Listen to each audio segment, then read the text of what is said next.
Hi guys, welcome to cine updates day. Prabhas అనురాఘవపూడి కాంబినేషన్లో రాబోతున్న కొత్త చిత్రంలో దిశా పటాని అయితే సెకండ్ హీరోయిన్గా తీసుకుపోతున్నారని టాక్ అయితే వినిపిస్తుంది. ఇది కానీ నిజమైతే ప్రభాస్తో రెండోసారి నటించే ఛాన్స్ కొట్టేసినట్టే దిశా పటాని. ఎందుకంటే ఆల్రెడీ కల్కిలో నటించిన సంగతి అందరికీ తెలిసిందే. లాస్ వేగస్లో జరిగిన ఒక ఈవెంట్లో ఎంసీయూ అయితే స్పైడర్ మ్యాన్ కొత్త మూవీ పేరుని రిలీజ్ చేసింది.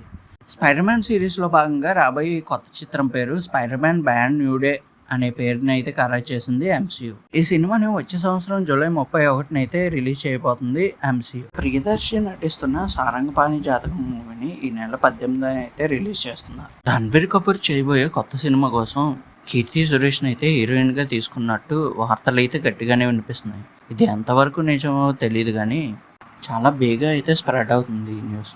ఒకవేళ నిజంగానైతే ఇందులో కీర్తి సురేష్ని ఎలా చూపిస్తారో చూడాలి. ప్రస్తుతం కీర్తి సురేష్ అయితే 2 సినిమాలు చేస్తున్న సంగతి అందరికీ తెలిసిందే. ఒకటి అక్క, రెండోది వచ్చి రివాల్వర్ రీటా.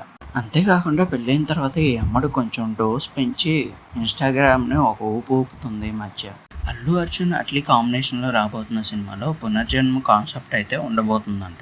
మమ్మటి గారు నటిస్తున్న బజూకా సినిమాని ఈ నెల 10 అయితే రిలీజ్ చేయబోతున్నారు మూవీ మేకర్. మాస్ జాతర సినిమా తర్వాత రవితేజ చేయబోయే కొత్త సినిమాలో సూపర్ హీరోగా అయితే కనిపించబోతున్నారు. కళ్యాణ్ శంకర్ ఈ మూవీని డైరెక్ట్ చేస్తున్నారు. అంతేకాకుండా రవితేజ కళ్యాణ్ శంకర్ కాంబోలో రాబోతున్న మొదటి సినిమా అయితే. సుధీర్ బాబు నటిస్తున్న జటాధర మూవీ రీసెంట్గా అయితే సెకండ్ షెడ్యూల్ని పూర్తి చేసుకుంది. అంతేకాకుండా ఇందులో ఫస్ట్ టైం బాలీవుడ్ నటి అయిన సోనాక్షి సిన్హా ఇందులో కీ రోల్ చేయబోతున్నారు.